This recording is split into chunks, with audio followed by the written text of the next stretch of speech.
Step into Value Zone. Value Zone. Hypermart. Button. ఆయన మాజీ MLA. ఆయన ప్రభుత్వ హయాంలో కోట్లు వెనకేసుకున్నాడు. చివరకు ఈడీ అధికారులకు చిక్కాడు. దీంతో ఆయన లెక్కల్ని తీసే పనిలో అధికారులు పడ్డారు.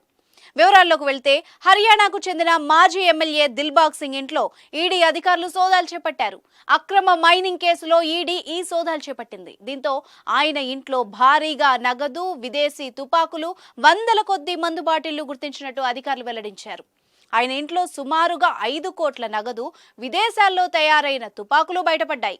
వీటితో పాటు 100 మందు బాటిళ్లు, కేజీల కొద్దీ బంగారం, వెండి ఆభరణాలు దొరికాయి. దీంతో దిల్బాగ్ సింగ్ కు సంబంధించిన ఇళ్లతో పాటు ఆయన అనుచరుల ఇళ్లలో అధికారులు సోదాలు చేపట్టారు. గురువారం ఉదయం మొదలైన ఈ సోదాలు శుక్రవారం కూడా కొనసాగుతాయని ఈడీ అధికారులు వెల్లడించారు.